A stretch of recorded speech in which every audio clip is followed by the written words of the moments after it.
ChatGPT is overrated, and I'm going to demonstrate that for you shortly in the next 5 to 15 minutes.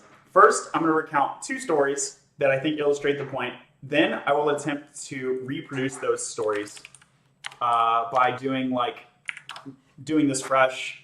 The reason it might not be reproducible is that ChatGPT, because it's an AI, will generate different responses to the same input sometimes, and sometimes it doesn't. So I'm not sure if these 2 stories that I'll share with you will be reproduced literally or something similar. And I might go to 4 stories, actually. So the first story is I asked GPT to make a couple jokes. First, I asked, it just gave me a pretty good kind of played out joke, and I wanted it a bit more tailored. I said, can you make a joke about a cat? And the AI asked me, what do you get when you mix a cat and a loaf of bread? And I said, what? And it said, cat bread. That is somewhat funny, but why is it funny? It's funny because this is the most inept failure to execute humor correctly. And it's exactly what a program would do. It's exactly what an unintelligent program would do. It would attempt to combine cat and bread, and it would get cat bread. So in the one sense, we can laugh at it, but we're laughing at the poor execution of humor, right? The second joke, I asked it to make a joke related to the 1800s, and this one was a bit funnier, so I'll mention it. And it said, why did the cow ride let me not screw this up. Why did the cow ride a rocket to outer space in the 1800s? And I said, I don't know. And it said, to get to the moon. And then it explained the joke, and it explained that moon is a play on the fact that cows go moo. And then the AI also thought it was quite humorous that a cow would attempt to ride a rocket in the 1800s, because in reality, rockets did not exist in the 1800s. Do with that what you will, but I thought the moon piece was a little bit funnier. Now, my sister, I teach people to code, and my sister says over the holidays, hey John, I'm interested in learning to code again, but I'm scared, and I've heard this from other people, not my sister. I'm scared to dive into coding now because I've heard about this ChatGPT, and won't it be coding for me and stealing our jobs, and I won't be able to get a job? Not to mention the economy and so on and so forth. TLDR, there's a ton of jobs available. I still encourage you to code. But to illustrate the point further, I recounted those 2 stories to her, and she actually got more worried. She said, John, that moon joke is pretty good. And then I told her the programming ChatGPT does is much closer to cat bread in my experience. And she said, I don't know, that sounds like speculation. So we together went into ChatGPT and asked ChatGPT to draw me a cat.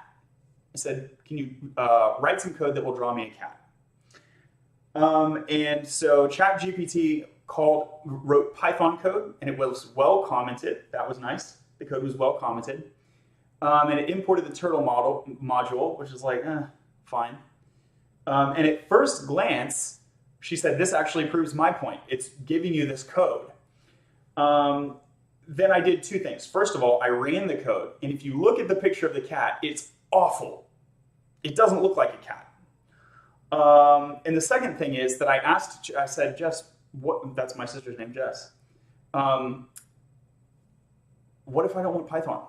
What if I'm building a web app and I want this to be in React? So I asked ChatGPT, can you turn this into a React component? Again, to its credit, it turned it into React. But 2 things to point out. First, the cat looked awful. It didn't even look like a cat. So it doesn't pass the smell test. It can make some code, but if the code's garbage, it's not replacing anyone's job.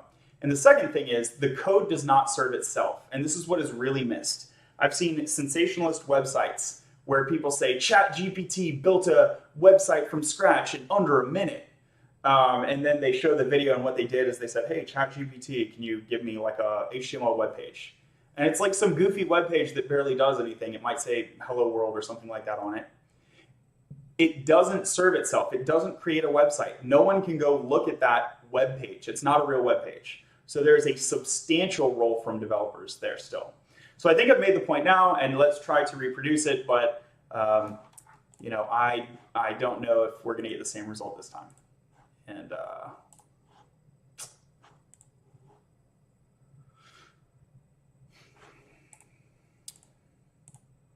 cool. So here we'll say,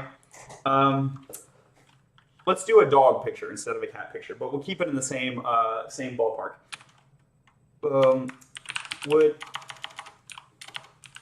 Would you please provide some code to render a picture of a dog? There are many ways to render a picture of a dog using different programming languages. Here's an example of how to do it with Python and the Pillow library. Cool. We're going to get some Python. It's not really clear why it is selecting the Pillow library this time. And it picked the Turtle library last time.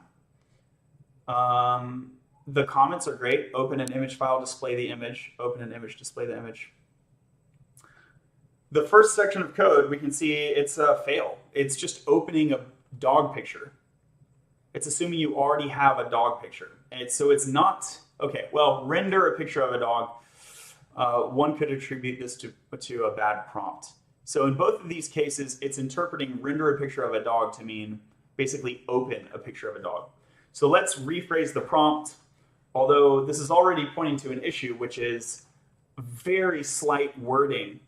Like the AI doesn't prompt itself. So very slight wording changes in your prompt will create potentially very large changes and undesirable changes in the AI output.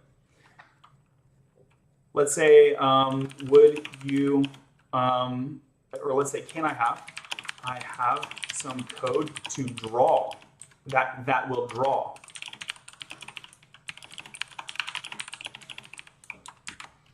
So again, technically the AI was wrong. Technically, the code above would not render a dog. It presumes that you already have a dog image, which is an incorrect presumption, technically. It would not out of the box show a dog. It would out of the box error. I know I'm not getting to your questions. I'm on a rant about AI here. Thank you for all the participation and the likes. We'll be doing some actual coding later, not with AI, but with like actual code in a real project. This is sort of just a demonstration of the ineptitude of AI. At its current form, particularly ChatGPT. I do believe I use AI assistants as I code. I use Tab9 and I've used others, and that's going to get better and better. And then I think it will automate more and more. And yeah, GPT-4 is going to be an awesome leap. It's still not going to be self-capable. It's still not going to be fully autonomous, but it's going to make the job of a developer much easier. And that's a good thing. That's not a bad thing to be scared of. That's a good thing to embrace. So my sister, for example, or someone who's completely new to coding, this might draw them a terrible dog, but at least it will get them started in the following few ways. One, they will know that they can use the turtle module with Python to draw something. If I truly had no clue how to code, that would be a great tip or like starting point. The second way is that the comments I feel are quite good. In all the code, no matter how poor the code quality is, the comments that I've seen seem to be really good, which as you're learning to code is really nice because it helps you understand what is going on. So even if this is like a really ugly head, and if you look at the picture, you're like, what is that? But you can refer to the comments and you can say, okay, well, at least the AI was trying to draw a head. And you can conceptually understand what's supposed to be going on, even if it doesn't work out. Okay, so let's try to do this. I'm gonna soon specify that I want this to be done in React. But for now, let's take the literal output, which is in Python. And I do think there's an important thing to call out here, which is that on the internet, the training data, so AI is built with input training data, and the training data is asymmetrical by programming language. Different programming languages have different volumes of content on the internet.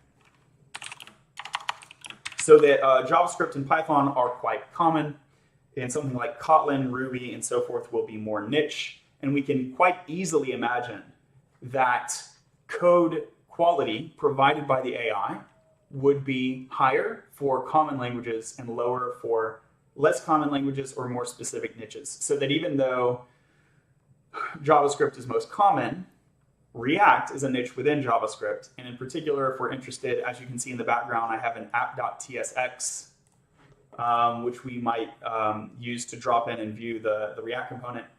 It niches rapidly. So even though JavaScript is super common and React and JavaScript overlap, if I ask the AI to really do something that I can actually use in my app, right? This is what we're trying to grapple with.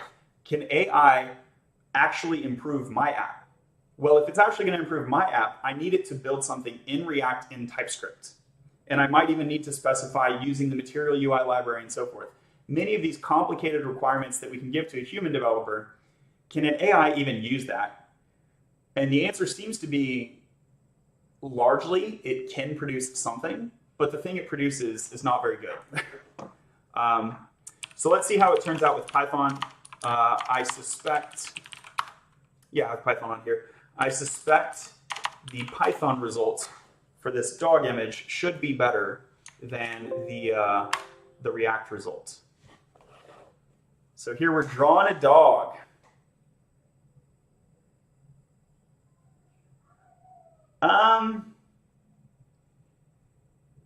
I think that's what we got. I believe that I executed this code correctly, right? I just pasted it. I just copied it and pasted it. And it seems to have halted. And then we can verify this. So this is supposed to be just a tail, it's just a horizontal line. Draw the tail, we go to a location, we pin down and we write 135, but then we forward 50. I'm not super familiar with this forward term, so it's a question in my mind. Is this a horizontal line? Or I would actually think this would be a curve. But this could be a lingual misunderstanding. So you can imagine ChatGPT looking through the documentation. And it also thinks that right and then forward will somehow curve, but it might be the case that right and then forward either continues further right, or yeah, I actually think that's what forward would do. So you move to the right and then you move more to the right. So it ends up to be a horizontal line. So maybe the intent here is to have like a curled tail, but it's just a horizontal line. So this is what I'm talking about when I tell people I'm not worried about AI replacing coding jobs anytime soon. If we're talking about in 20 years plus, that's a different conversation. When you can have like adversarial systems so that it generates like 1,000 dogs and a different system is looking through those outputs and picking the best one. You know, if we look at some of these image generation tools, they're really awesome. But our code generation tools are nowhere close to that high quality. So that we can generate with a AI specialized on making great images, we can generate text to great images. But the step of AI generating code that will render a great image, that is an unsolved problem. You end up with stuff like this. And similarly with humor, I compare it to humor, which is humor and sarcasm are famously hard for AI to understand because they involve literal statements that are technically incorrect for a subtle, undeclared, implied reason. So I might say something, you know, someone basically might make a joke where they say something that's literally false, but it has some other meaning that's kind of humorous. And that is like brain melting for AI because AI operates on literal technical truths. So it's really hard for it to understand the implied or the subtext. Intuition is really difficult for AI when it comes to generating text that represents an intuition. It might be able to pull out an intuition, but then having it pull that out and then re-implement that is like a really, really hard problem. So humor and sarcasm, and then similarly, I would say, is code quality today. It's similar in difficulty to those. Okay, so that does it for this episode of ChatGPT is overhyped. I want to emphasize ChatGPT is great. I think there are a lot of really great use cases for it. I plan to continue using it. I'm not like rejecting ChatGPT. But the way that we should use it and the way that we should think about it in its current state is, and frankly, even GPT-4, which is going to be much better, but I would approach it with a similar paradigm. If we look at the OpenAI folks, they know that GPT-4 has the same problems as GPT-3 and 3.5. It's just expected that the severity of those problems has been reduced. So it's still good at what it's good at, and it's still bad at what it's bad at. It's just better and not as bad, respectively. So I think my advice for GPT-3, ChatGPT, and GPT-4 going into 2023, 2024, the advice is the same, which is that these are awesome developer assistants. They are awesome developer assistants. They are not developer replacements. So with that, thanks for being here. If you're on YouTube, follow my YouTube. If you're on TikTok, follow my TikTok. And I encourage you to code. You can book a call with me, or you can check out Free Code Camp, Codecademy, or CourseReport.com and look for a prestigious bootcamp. Not just any bootcamp. There's a bunch of garbage ones out there. But there are some very good ones out there. So look in particular for a rating of 4.2 out of 5 or higher with a minimum of 400 reviews. That is the criteria of prestige for a quality bootcamp, where it makes a statistical difference in your employability outcomes. So those are my tentative recommendations, and stay tuned for updates. We all know this AI thing is constantly evolving. And so, that advice is subject to change, but that's the state of the art as of the new year, 2023. Thanks.